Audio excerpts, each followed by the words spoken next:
बेचारी समैया के मारल समय अरे सजना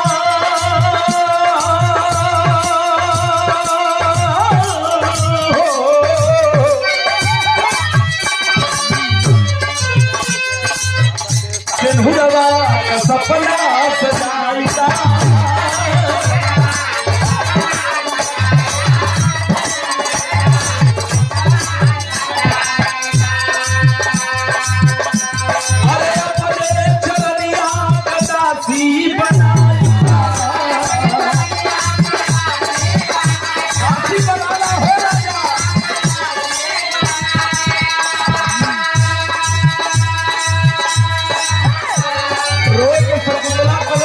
हम वही कना भैले हो राजा वही कना भैले काहे से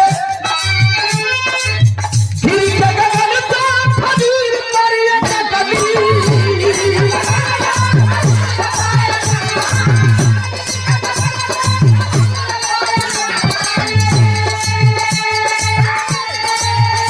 अरे गिरी जगन तो खदीर करिए कदी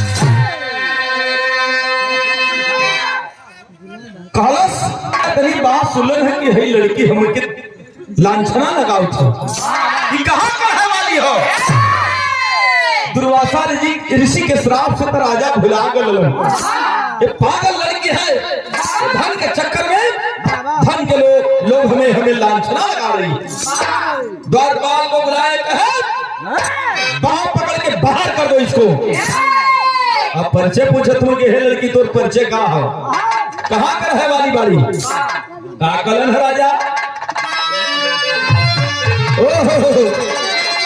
परिचय पूछा तो जकरा से प्यार कइले रहन राजा वही के ना पहचानत हो कहलन की के करी पाप सा के करी पाप साफ साफ बतावा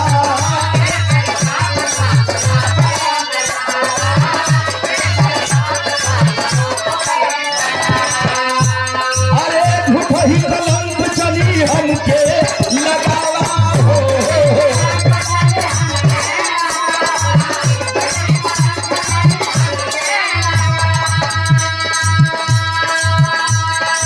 राजा तू क्या ढाल के कहला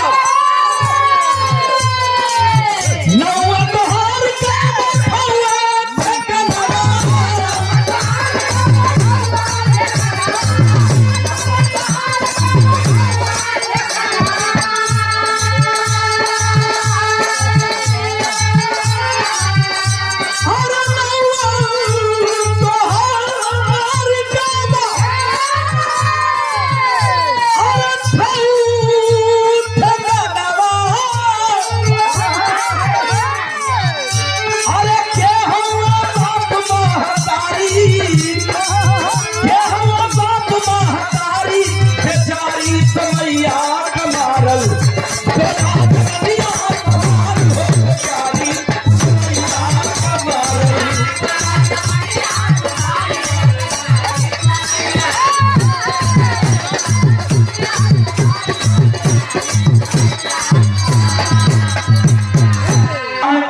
लंछना लगाओ कालन है कि भाग जा जब इतनी पतिया शकुंतला सुनती है देखती है कि जंगल में हमारा से राजा प्यार करे रहन करार करे रहन मांग में सिंदूर पहिरा के तो उनके समाज के दर्दा जिवाई हे मालिक वह भागन क्या करती कि हम सुहागन ना भरी है, सोचत बा कि प्यार की निशानी बाहर आई तो समाज के लोग पूछिए तो हम के बताई कि कर बाप के पहचान का होई।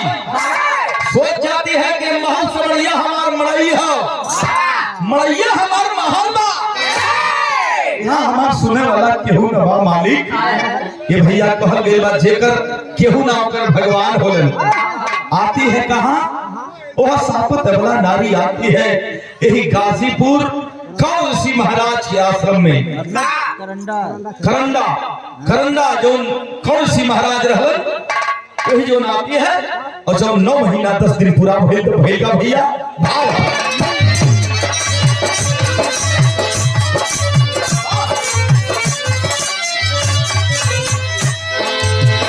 आई झोपड़िया महलन करानी।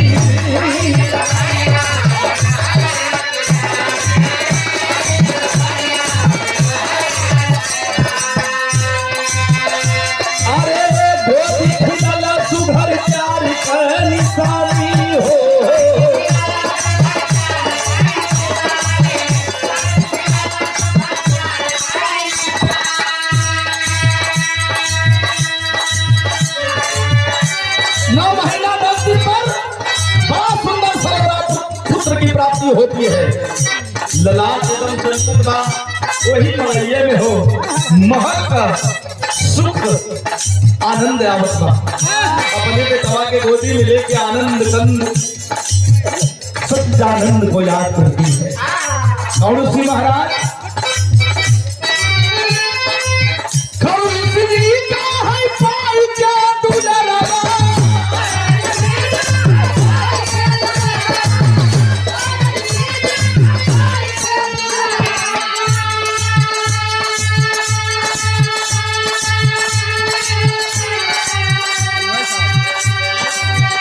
चौथा 5वां आशीर्वाद हमारे